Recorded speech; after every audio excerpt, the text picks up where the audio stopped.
ഇന്നല്ലെങ്കിൽ നാളെ ഞാനും നിങ്ങളും ഇവിടം വിട്ടുപോകും. ലോകം എത്രയേറെ പുരോഗമിച്ചിട്ടുണ്ടെങ്കിലും, ഓരോരുത്തരുടെ കൈകളിൽ കോടിക്കണക്കിന് പണമുണ്ടെങ്കിലും, അള്ളാഹു നിശ്ചയിക്കുന്ന മരണം അത് തടഞ്ഞു നിർത്താൻ സാധിക്കുന്ന ഒരു കണ്ടുപിടുത്തങ്ങളോ ഒരു പണബലമോ എന്റെയും നിങ്ങളുടെയും കയ്യിലില്ല.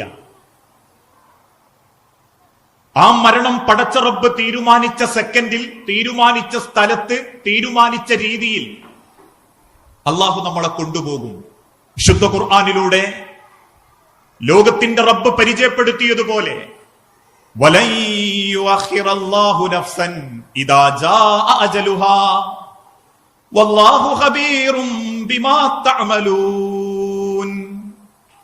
വലൻ യുഅഖിറല്ലാഹു നഫ്സൻ, ഒരാൾക്കും നാളെ മകളെ കെട്ടിക്കാൻ കാത്തിരിക്കുന്ന വാപ്പയാവട്ടെ, നാളെ ഒരു പുതിയ വീട്ടിലേക്ക് പ്രവേശിക്കാൻ കാത്തിരിക്കുന്ന കുടുംബനാഥനാവട്ടെ, വലൻ യുഅഖിറല്ലാഹു നഫ്സൻ ഇദാ ജാഅ അജലുഹാ, ഓരോരുത്തരുടെ സമയം വന്നെത്തിക്കഴിഞ്ഞാൽ ഒരിഞ്ച് മുന്നോട്ടോ പിന്നോട്ടോ ആക്കാതെ ഈ ലോകത്തിൽ നിന്നും ഞാനും നിങ്ങളും തിരിച്ചു പോകും. ആ മരണത്തെപ്പറ്റി എപ്പോഴെങ്കിലും നമ്മൾ ചിന്തിച്ചു നോക്കിയിട്ടുണ്ട്? ഒരു മനുഷ്യന്റെ മനസ്സും അവന്റെ സ്വപ്നങ്ങളും ആഗ്രഹങ്ങളും പരിഗണിച്ചിട്ടാണ് അല്ലാഹു തആല ഒരാളെ മരിപ്പിക്കുന്നതെങ്കിൽ ലോകത്തൊരാളെ മരിപ്പിക്കാനും പടച്ച റബ്ബിന് സാധിക്കൂല. അത്രയേറെ ആഗ്രഹങ്ങളും സ്വപ്നങ്ങളും ഒരു മനുഷ്യന്റെ ജീവിതത്തിലുണ്ട്. അതുകൊണ്ടാണല്ലോ ഏതാനും ചില ദിവസങ്ങൾക്ക് മുൻപ് പത്രത്താളുകളിലൂടെ നമ്മൾ ഒരു മരണവാർത്ത വായിച്ചു.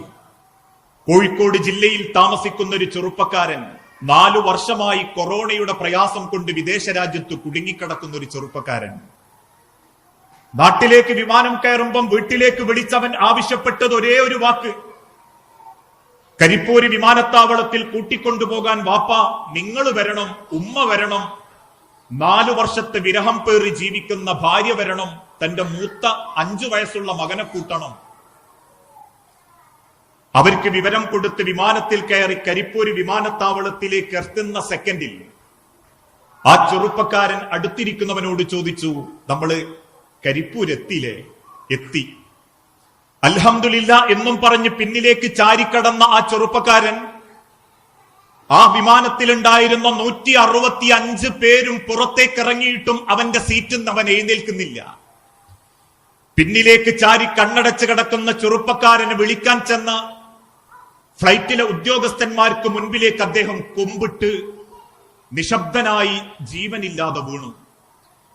ഇതൊന്നും അറിയാതെ പുറത്ത് കാത്തിരിക്കുന്ന ഒരു വാപ്പയും ഉമ്മയും, 4 വർഷത്തെ വിരഹം പേറി തന്റെ ഭർത്താവിനെ പ്രതീക്ഷയോടെ കാത്തിരിക്കുന്ന ഒരു ഭാര്യയും, തന്റെ വാപ്പാനെ കാണാൻ പൂതി വെച്ച് കമ്പിയിൽ പിടിച്ച് വെപ്രാളം കാണിക്കുന്ന ഒരു പൈതലും.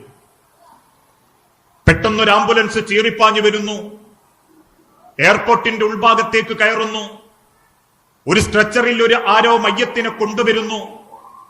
ആ വാഹനം ചീറിപ്പാഞ്ഞ് സൈറം മുറക്കി പോകുമ്പോ വെപ്രാളപ്പെട്ട ആ വാഹനത്തിന്റെ നേരെ നോക്കുന്ന ആ വാപ്പാക്ക് അറിയൂല അതിന്റെ ഉള്ളിൽ കിടന്ന് പെടയുന്ന അവസാനത്തെ പെടച്ചിൽ സ്വന്തം മോന്റേതാണെന്ന്. ആ ആംബുലൻസ് നോക്കി ആശങ്കയോടെ നോക്കി നിൽക്കുന്ന ആ പെണ്ണിനറിയൂല അതിന്റെ ഉള്ളിലുള്ളത് 4 കൊല്ലത്തെ വിരഹത്തോടുകൂടി ഞാൻ കാത്തിരിക്കുന്ന തന്റെ പ്രിയതമനാണെന്ന് ആ പെണ്ണിനറിയില്ല. മിനിറ്റുകൾക്ക് ശേഷവും മകനെ പുറത്തേക്ക് കാണാതായപ്പം പിന്നീട് ആ കുടുംബത്തെ കൂട്ടിക്കൊണ്ടുപോകാൻ അവിടെയുള്ള ഉദ്യോഗസ്ഥന്മാർ എങ്ങനെയൊക്കെയോ കൂട്ടി വീട്ടിലേക്ക് തിരിച്ചു കൊണ്ടുപോയി. 1000 സ്വപ്നങ്ങളുമായി കാത്തിരിക്കുന്ന ആ വീട്ടിന്റെ മുറ്റത്തേക്ക് പിന്നെ വന്നത് അതേ ആംബുലൻസ് ആയിരുന്നു.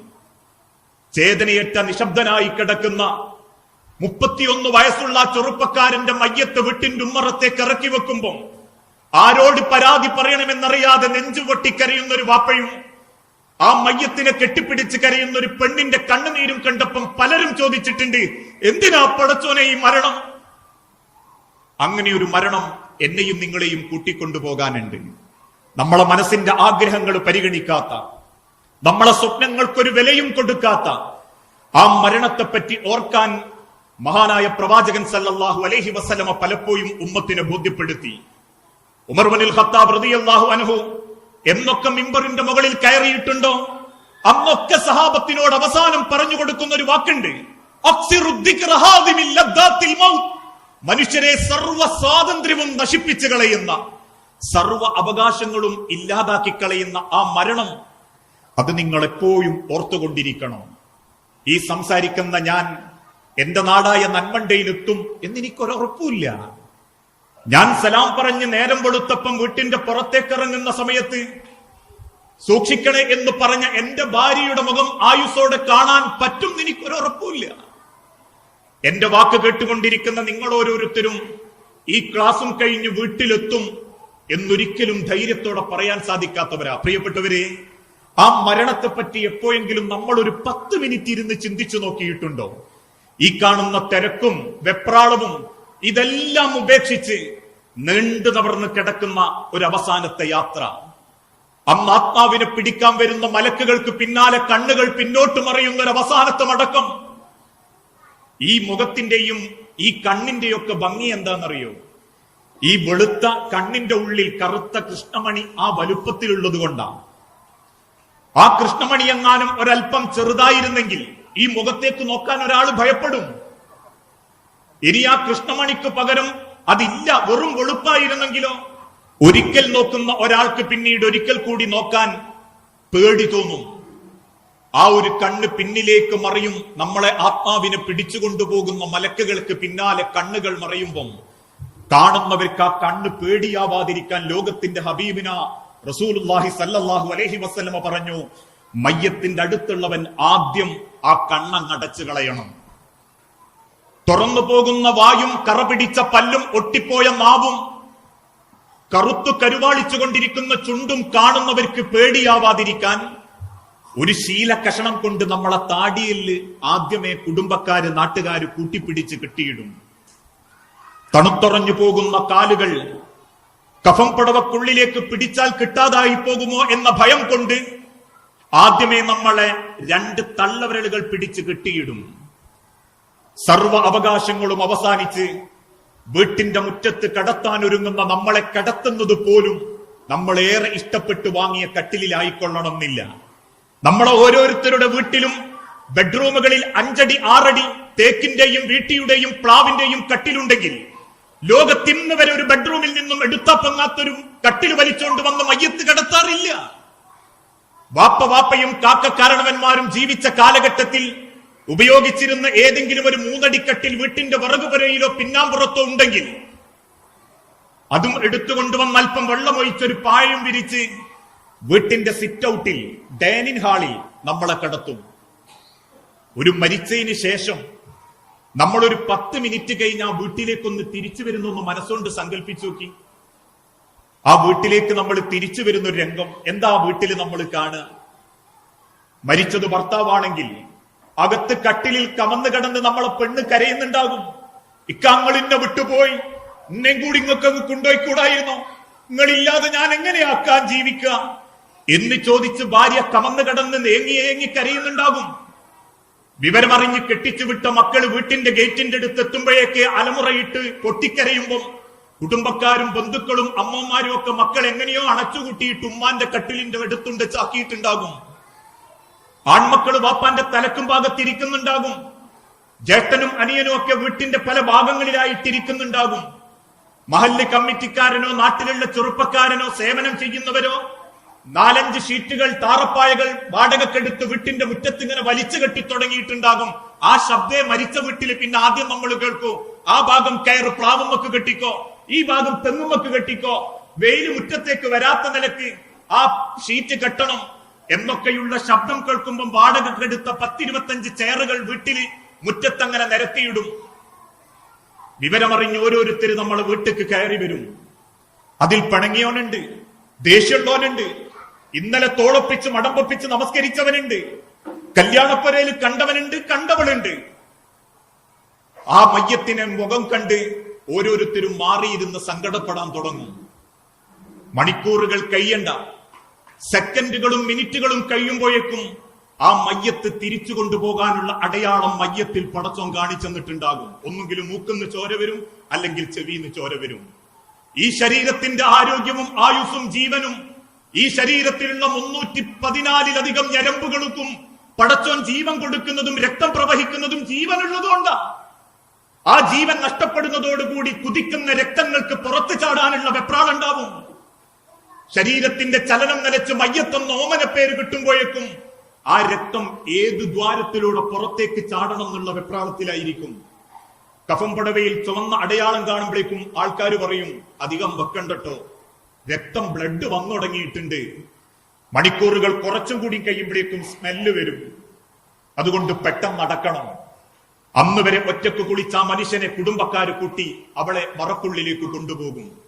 അന്ന് വരെ ഒറ്റക്കഴിച്ച് നമ്മളെ ഷർട്ടിന്റെ ബട്ടനുകൾ, ശരീരത്തിലെ വസ്ത്രങ്ങൾ അവരയിക്കും.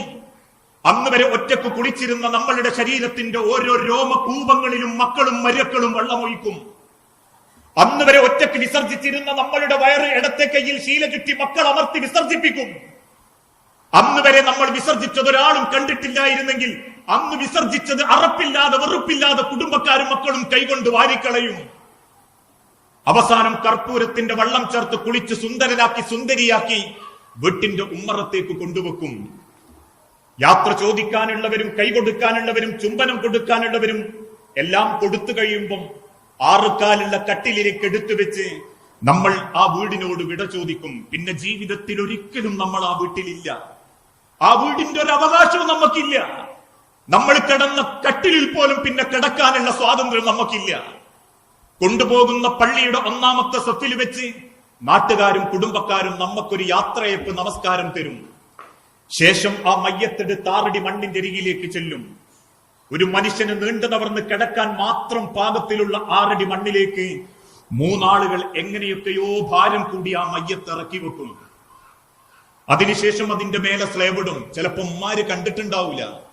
ഒരു മയ്യത്ത് 6 അടി മണ്ണിലേക്ക് ഇറക്കി വെച്ച പിന്നെ അതിന്റെ മേലെ കുറച്ച് സ്ലേബ് വെക്കും. കുറച്ച് ഉയരത്തിൽ ഒരു കാത്തരി അല്ലെങ്കിൽ ഒരു തരി മണ്ണ് പോലും നിങ്ങളെ ശരീരത്തിൽ വീഴാതിരിക്കാൻ. ഏതെങ്കിലും ഭാഗത്ത് ദ്വാരങ്ങൾ ഉണ്ടെങ്കിൽ ഇലകളെ കൊണ്ടും പേപ്പറുകളെ കൊണ്ടും ആ ദ്വാരമടയ്ക്കും. എന്നിട്ട് ആ കബറിൽ നിന്നുള്ളവൻ മുകളിലേക്ക് കയറുമ്പം ഓരോരുത്തരും 3 പിടി മണ്ണ് ആ കബറിലേക്ക് വാരിയിടും. ഓരോരുത്തരും മണ്ണ് വാരിയിട്ട് തുടങ്ങുമ്പം കബറിന്റെ അരികിൽ നിന്ന് ഒരാൾ നമ്മൾക്കുള്ള അവസാനത്തെ യാത്രയപ്പിന്റെ ഭംഗിയുള്ള യാത്ര മംഗളം നേരും. ആ യാത്രയപ്പ് ആ മനുഷ്യരെ ആ തസ്ബീത്ത് ചൊല്ലിയാലേ നമുക്ക് ആ യാത്രയപ്പ് ഭംഗിയാവുക. അതല്ലേ നമ്മൾ ചൊല്ലിക്കൊണ്ടിരിക്കാറുള്ളതും. അല്ലാഹുമ്മ സബ്ബിതുഹു ഇൻദ സുആൽ, അല്ലാഹുമ്മ അൽഹിംഹുൽ ജവാബ്, അല്ലാഹുമ്മ ജാഫിൽ ഖബ്റ അൻ ജംബി, അല്ലാഹുമ്മ ഇഗ്ഫിർ ലഹു വർഹംഹു, അല്ലാഹുമ്മ ആമിൻഹു മിൻ കുല്ലിൽ ഫസ്, അല്ലാഹുമ്മ അല്ലാഹുവേ സബ്ബിതുഹു ഇൻദ സുആൽ.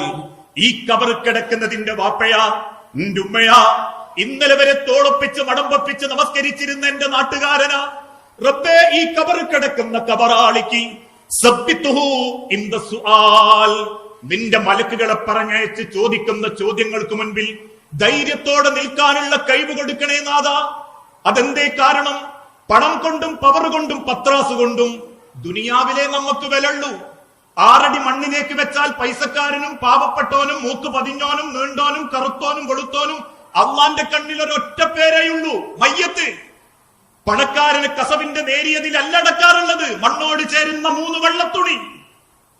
പണക്കാരിയാണെങ്കിലും പാവപ്പെട്ടവളാണെങ്കിലും കാത്തരി മണ്ണോ കാത്തരി പൊന്നോ പടച്ചറപ്പിന്റെ കബറിലേക്ക് കൊണ്ടുപോകാൻ പറ്റാറില്ല.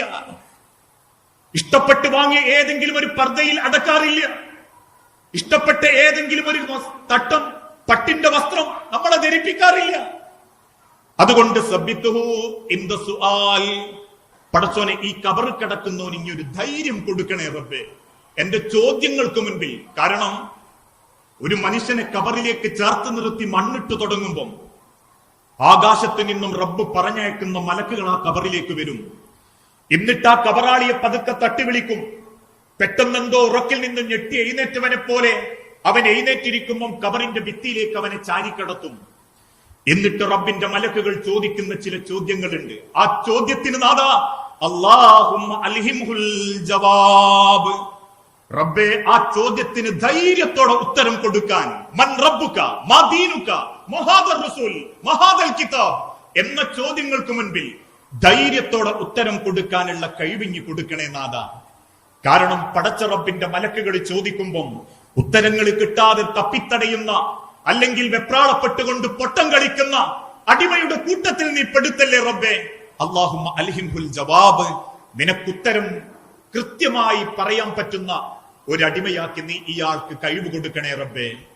അല്ലാഹുമ്മ ജാഫിൽ ഖബ്റ അൻജംബി, ഏതൊരു മയ്യത്തിനെ ഖബറിലേക്ക് വെക്കുന്ന സമയത്തും ആ ഖബറിന്റെ ഭയാനകത ഖബറാളി ഒന്ന് ബോധ്യപ്പെടുത്താൻ വേണ്ടി പടച്ച റബ്ബ് ഖബറിന്റെ രണ്ടു ഭാഗം അങ്ങോട്ട് ഇടുക്കിക്കളയും. അതെല്ലാവരും അനുഭവിക്കേണ്ടതാണ്. വിശ്വാസിയാണോ അവിശ്വാസിയാണോ മുഅ്മിനാണോ ആരായാലും അത് ആ ഖബറിന്റെ ഭയാനകതയൊന്ന് അവനെ ബോധ്യപ്പെടുത്താൻ വേണ്ടിയാണ്. മദീനത്തെ പള്ളിയുടെ മിമ്പറിൽ നിന്ന് സഹാബത്തിന് അത് പറഞ്ഞു കൊടുക്കുമ്പോൾ കണ്ണ് നിറഞ്ഞ് ചുണ്ടുവിതുമ്പി മുഖം ചുവന്ന് രണ്ട് കൈകളും ഇതുപോലെ കോർത്തുപിടിച്ച് ലോകത്തിന്റെ ഹബീബായ നബി തങ്ങൾ പറഞ്ഞു, സഹാബത്തെ, അങ്ങനെ പടച്ച റബ്ബ് ഖബർ ഇടുക്കിക്കളയുമ്പോൾ നിങ്ങളെ വാരിയിൽ ഇതുപോലെ കോർത്തുപോകും. ആ വേദനയിൽ നിങ്ങൾ പൊട്ടിക്കരയുമ്പം ആ കരച്ചിലെങ്ങാനും ഖബറിന്റെ മേലെയുള്ള മറ്റൊരാൾ കേട്ടിരുന്നെങ്കിൽ ആയുസ്സിൽ ഒരിക്കൽ പോലും ഒരു മയ്യത്തുമായി ഒരാളും ഖബറിന്റെ അരിയിലേക്ക് പോകില്ല. പക്ഷെ മനുഷ്യരല്ലാത്ത മുഴുവൻ സൃഷ്ടിജാലങ്ങളും ആ കരച്ചില് കേൾക്കും, ആ അട്ടഹാസം കേൾക്കും. അതുകൊണ്ട് റബ്ബേ, അല്ലാഹുമ്മ ജാഫിൽ ഖബ്റ അൻജംബി, ആ ഖബറിന്റെ ഭയാനകതയിൽ നിന്ന് ഈ ഖബറാളിക്ക് ഇങ്ങൊരു സമാധാനം കൊടുക്കണേ റബ്ബേ.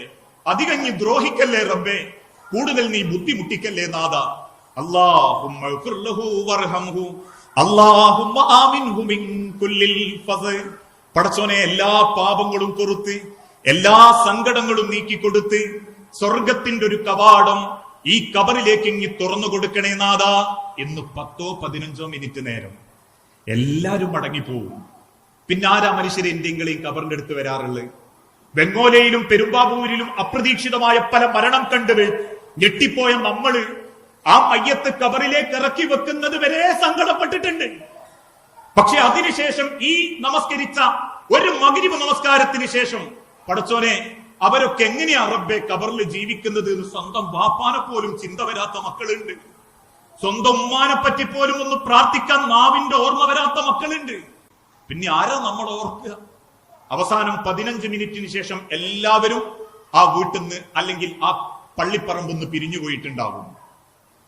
ഇനി ആദ്യത്തെ ഒരു 2ാമത്തെ ദിവസം നമ്മൾ ആ വീട്ടിലേക്ക് മയ്യത്ത് മരിച്ച നമ്മളൊരു ആത്മാവായിട്ട് തിരിച്ചു വരുമ്പോ നമ്മളെ വീട്ടിൽ എന്താ കാണുന്നതെന്ന് ചിന്തിച്ചു നോക്കൂ. എന്താ കാണുക?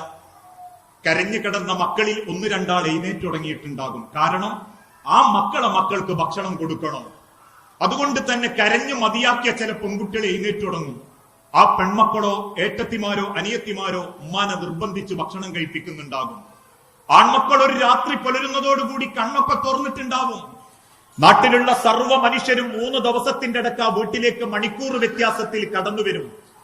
ആ വീട്ടിൽ നിന്ന് കിട്ടുന്ന ചായയും കുടിച്ച് താറപ്പായന്റെ ചുവട്ടിന്റെ ഭാഗത്തേക്ക് ചെന്നിരിക്കുന്നവര് അവനാന് പറ്റിയ ആൾക്കാരെ അല്ലെങ്കിൽ നമുക്ക് ഇഷ്ടപ്പെട്ട ഏതെങ്കിലും ആൾക്കാരെ അടുത്ത് ചെന്നിട്ട് പിന്നെ സംസാരം തുടങ്ങും. എന്തിനെ പറ്റി? ഈ മരിച്ചോയോനെ പറ്റിയല്ല. രാഷ്ട്രീയം, അല്ലെങ്കിൽ മതത്തിലുള്ള പ്രശ്നങ്ങള്, അല്ലെങ്കിൽ ഇന്നലെ വായിച്ച പത്രത്തിലെ വാർത്തകള്, അല്ലെങ്കിൽ പെണ്ണുകേസ്, നാട്ടിലെ ഒളിച്ചോട്ടം. ചിലര് ചിരിക്കുന്നുണ്ടാകും, ചിലര് സംസാരിക്കുന്നുണ്ടാകും, ചിലര് ഭയങ്കര ഹാപ്പി ആയിരിക്കും. മക്കൾ ഓടിക്കളി തുടങ്ങിയിട്ടുണ്ടാകും. അവസാനം 3ാമത്തെ വൈകുന്നേരം കുടുംബത്തിലെ പലരും കമന്നു കിടന്ന് കരഞ്ഞു മതിയാക്കിയ ഭാര്യന്റെ അരികിൽ ചെന്നിട്ട് പറയും, ഞങ്ങൾ പോവുക, 3 ദിവസമായില്ലേ വന്നിട്ട്, വീടൊക്കെ പൂട്ടിയിട്ടതാ, മക്കളൊക്കെ മദ്രസ ഒഴിവാക്കിയതാ 3 ദിവസമായിട്ട്, എത്ര ദിവസം വെച്ചാ ഇവിടെ നിൽക്കുക, അതുകൊണ്ട് സമയം കിട്ടുമ്പോഴൊക്കെ വരാ എന്ന് പറഞ്ഞിട്ട് കുടുംബക്കാർ ഓരോരുത്തരും സലാം പറഞ്ഞു പിരിയും. അന്ന് തന്നെ വലിച്ചു കെട്ടിയ താറപ്പായ അയച്ചുണ്ടോകാൻ വാടകക്കാരൻ വന്നിട്ടുണ്ടാകും. വാടകക്കെടുത്ത കസേരകളും താറപ്പായയും വെച്ച് വിളമ്പാൻ ഉപയോഗിച്ചിരുന്ന പാത്രങ്ങളും വണ്ടി കയറ്റിയിട്ട് പോകാൻ റെഡിയാ. 3ാമത്തെ വൈകുന്നേരത്തോടുകൂടി ആ കുടുംബത്തിൽ നിങ്ങളല്ലാത്ത മറ്റെല്ലാവരും ആ വീട് വിട്ടു പോയിട്ടുണ്ടാകും. പിന്നീട് ഒരു 5-6 മാസങ്ങൾക്ക് ശേഷം, വേണ്ട 1 കൊല്ലത്തിന് ശേഷം നമ്മൾ ആ വീട്ടിലേക്ക് വരുന്നതെന്നൊന്ന് ചിന്തിച്ചു നോക്കി. മരിച്ചു കിടക്കുന്ന പിയാപ്പന്റെ മയ്യത്ത് നോക്കി, എന്നെയും കൂടി ഇങ്ങക്ക് അങ്ങ് കൊണ്ടുപോയിക്കൂടായിനോ, നിങ്ങളില്ലാതെ ഞാൻ എങ്ങനെയാ ജീവിക്കാന്ന് ചോദിച്ച അതേ ഭാര്യന്റെ കട്ടിലിൽ ചിലപ്പം കുടുംബക്കാര് പുതിയൊരു ഭർത്താവിനെ കണ്ടെത്തി കൊടുത്തിട്ടുണ്ടാകും. പടച്ചോനെ, ഞാൻ മരിച്ചിട്ട് ഇങ്ങോളെ മരിപ്പിക്കുക എന്ന് പ്രാർത്ഥിച്ചിരുന്ന ഭർത്താക്കന്മാരുടെ കട്ടിലിൽ ആ പെണ്ണിന് പകരം വേറെ പെണ്ണ് വന്നിട്ടുണ്ടാവും. അതേ റബ്ബും പറഞ്ഞിട്ടുള്ളൂ, അൽമാലു വൽ ബനൂന സീനത്തുൽ ഹയാത്തിദ് ദുനിയ, മനുഷ്യരെ ദുനിയാവ് ചെറുതാ, അള്ള നീട്ടിത്തരുന്ന 10, 60, 70 കൊല്ലം ജീവിക്കാനുള്ള തുച്ഛമായ ഒരു ലോകം. ആ ലോകത്ത് പടച്ച റബ്ബ് നിങ്ങൾക്ക് തന്നുന്ന സമ്പത്തുകളും സന്താനങ്ങളും അള്ളാന്റെ ഒരു പരീക്ഷണം മാത്രമാണ്. അതുകൊണ്ട് തന്നെ ദുനിയാവിനെ ആര് വലുതായി കണ്ടോ അവന്റെ മനസ്സിന്റെ സമാധാനം നഷ്ടപ്പെട്ടു തുടങ്ങിയിട്ടുണ്ടാകും. ദുനിയാവിനെ ആര് ലക്ഷ്യം വെച്ചോ അവന്റെ ജീവിതത്തിൽ സ്വസ്ഥത നഷ്ടപ്പെട്ടു തുടങ്ങിയിട്ടുണ്ടാകും. അതുകൊണ്ട് തന്നെ ലോകത്തിന്റെ പ്രവാചകൻ ജീവിതത്തിന്റെ അവസാനത്തെ സെക്കൻഡിൽ പോലും സഹാബത്തിനെ പഠിപ്പിച്ചൊരു വാക്കുണ്ട്. ഈ ദുനിയാവിൽ അള്ള നിങ്ങൾക്ക് നീട്ടിത്തരുന്നത് അല്പകാലമാണെങ്കിൽ പോലും ആ കാലം കൊണ്ട് നിങ്ങൾക്ക് പടച്ച റബ്ബിന്റെ സ്വർഗം നേടാനും മനസ്സമാധാനത്തോടെ ജീവിക്കാനും പറ്റണം.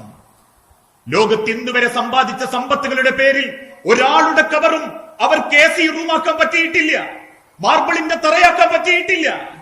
ഇനി ഉമ്മാരെ സ്നേഹിച്ചു കൊണ്ടു നടക്കുന്ന ആഭരണത്തിന്റെ ഒരംശമെങ്കിലും ആ കബറിലേക്ക് ആരെങ്കിലും കൂട്ടിവെക്കാൻ പറയാറുണ്ടോ? നിങ്ങൾ ഇന്ന് രാത്രി വീട്ടിൽ ചെന്നിട്ട് പ്രിയപ്പെട്ട ഭർത്താവിനോട് പറയണം, എനിക്ക് ഏറ്റവും ഇഷ്ടപ്പെട്ടത് ആ കൈമക്കടക്കുന്ന ബ്രേസ്ലെറ്റ്, ആ 2.5 പവന്റെ ബ്രേസ്ലെറ്റും കൈമക്കടക്കുന്ന മോതിരവും, അത് ഞാൻ മരിച്ചു കഴിഞ്ഞാലും നിന്റെ മയ്യത്തിന്റെ കൂടങ്ങൾ കബറിലേക്ക് അങ്ങ് ഇടണട്ടോ എന്ന് പറഞ്ഞാൽ ഒരു പിയാപ്പിളാരത് ഇടൂലട്ടോ. ഒരു ഭർത്താക്കന്മാരും അത് നിങ്ങൾക്ക് കൂടെ കൊണ്ടുപോകാൻ തരൂല. കാരണം നിങ്ങൾക്ക് കിട്ടിയ സ്വർണ്ണാഭരണങ്ങളിൽ പലതും ഈ ലോകത്ത് മറ്റാരോ ഉപയോഗിച്ച് അവര് മരിച്ചപ്പം അവരെ മക്കള് ജ്വല്ലറി കൊണ്ട കൊടുത്ത് ആ ജ്വല്ലറിക്കാരൻ അത് തീയിലിട്ട് വാട്ടി പുതിയ ഡിസൈനിൽ നിങ്ങൾക്ക് തന്നതാണത്. നിങ്ങൾ മരിച്ചാലും നിങ്ങളെ മയ്യത്തിൽ നിന്ന് അത് ഊരിയെടുത്തിട്ട് മക്കൾ കൊണ്ടുപോയി വെക്കും, അല്ലെങ്കിൽ കുടുംബക്കാരത് വീതിച്ച് പങ്കിടും. നാളെ മറ്റന്നാള് മരിച്ചോന്റെ ആഭരണം എന്നുള്ള പേരൊഴിവാക്കാൻ വേണ്ടിയിട്ട് ജ്വല്ലറിക്കാരൻ തീയിലിട്ട് വാട്ടിയിട്ട് അത് വേറെ ഡിസൈനാക്കി കുടുംബത്തിലെ നാട്ടിലെ മറ്റു പലർക്കും അത് കച്ചവടം നടത്തിയിട്ടുണ്ടാകും. അതുകൊണ്ട് ആ ലോകത്തിന്റെ ഹബീബായ നബി തങ്ങൾ പഠിപ്പിച്ചതും ഈ ദുനിയാവിൽ നിങ്ങൾക്ക് മനസ്സമാധാനത്തോടെ ജീവിക്കണോ എങ്കിൽ നിങ്ങൾ ആദ്യം ദുനിയാവിനെ ചെറുതായിട്ട് കാണണം. ഈ ദുനിയാവിലുള്ള പണവും പത്രാസും സമ്പത്തുകളും ശാശ്വതമല്ലെന്ന് ചിന്തിച്ചു തുടങ്ങണം. ലോകത്ത് ഏതൊക്കെ പ്രമാണിമാരുണ്ടോ അല്ലെങ്കിൽ പണക്കാരുണ്ടോ അവർക്കൊന്നും പണം കൊണ്ട് പടച്ച റബ്ബിനെ പ്രതിരോധിക്കാൻ സാധിച്ചിട്ടില്ലെന്ന് ബോധ്യപ്പെടണം. പക്ഷെ നമ്മളിൽ പലർക്കും ഇന്നും ദുനിയാവാ വലുത്. അതുകൊണ്ടാ മനസ്സിന്റെ സമാധാനം നഷ്ടപ്പെടുന്നത്. 10 റുപ്യുള്ളവന് പടച്ചോനെ 10 പടച്ചോൻ തന്നല്ലോ നല്ല ചിന്ത ആണോ? ഇപ്പോഴും ഒരു നേരത്തെ ഭക്ഷണത്തിന് വേണ്ടിയിട്ട് വിസർജിക്കാൻ കാത്തു നിൽക്കുന്ന ഒട്ടകത്തിന്റെ വിസർജ്യ ഭാഗത്ത് വാവച്ച് കാത്തിരിക്കുന്ന സുഡാനികളെ എപ്പോഴെങ്കിലും ആലോചിച്ച് നോക്കിയിട്ടുണ്ടോ നമ്മൾ? ഇപ്പോഴും നടുക്കടലിൽ പച്ചമീനും ഉപ്പുവെള്ളവും കുടിച്ച് ജീവിച്ച് അവസാനം ഉപ്പിന്റെ അംശം കൂടിയതുകൊണ്ട് അതേ കടലിൽ മരിച്ചു വീഴുന്ന റോഹിംഗ്യൻ മുസ്ലിമീങ്ങളെ പറ്റി ചിന്തിച്ചു നോക്കിയിട്ടുണ്ടോ നമ്മൾ? ഇപ്പോഴും പട്ടിണി കിടന്നതിന്റെ പേരിൽ 30 മരണം സംഭവിക്കുന്ന ഒരു രാജ്യത്ത് ജീവിക്കുമ്പോൾ ഭക്ഷണത്തിന്റെ വില അറിഞ്ഞിട്ടുണ്ടോ നമ്മൾ? പക്ഷെ നമുക്കിന്ന് ഭക്ഷണം കൂടിപ്പോയതിന്റെ പ്രശ്നം അതാ പടച്ചോൻ പറഞ്ഞതും ഇന്ന മിമ്മ അഖാഫു അലൈക്കും മിൻ ബഅദി, എന്റെ കാലഘട്ടത്തിന് ശേഷം എന്റെ ഉമ്മത്തിൽ ഒരു കാലഘട്ടത്തെ ഞാൻ ഭയക്കുന്നുണ്ട്. സഹാബത്ത് ചോദിച്ചു, നബിയെ ഏതാണ്? അത് ഫഖറാണോ, ദാരിദ്ര്യാണോ? അള്ളാന്റെ ഹബീബുള്ള തിരിച്ചു പറഞ്ഞു കണ്ണീരോടെ, അല്ല, ബൽ അൻതും, നിങ്ങൾ പണക്കാരാവും, നിങ്ങൾ സീനത്ത് ഇഷ്ടപ്പെടും, അല്ല പല നിലക്കും നിങ്ങളെ സഹായിക്കും, പക്ഷെ നിങ്ങൾക്ക് ദുനിയാവിനോട് അടങ്ങാത്ത ആർത്തി വരും. ഇനിയൊന്ന് ആലോചിച്ചു നോക്കുക, നമുക്ക് എന്തുണ്ട് പടച്ചോന്റെ അടുത്തേക്ക് സമാധാനത്തോടെ കൊണ്ടുപോകാൻ? നല്ലൊരു വിശ്വാസമുണ്ടോ? നല്ലൊരു കുടുംബമുണ്ടോ? നല്ലൊരു സമ്പത്തുണ്ടോ? നല്ലൊരു ജീവിതത്തിലെ സ്വഭാവത്തിന്റെ ഉടമയാണോ? ഇതിലേത് ചോദ്യത്തിനാ പടച്ച റബ്ബിനോട് നമ്മളൊരു സമാധാനത്തോടെ ഉത്തരം പറയാം?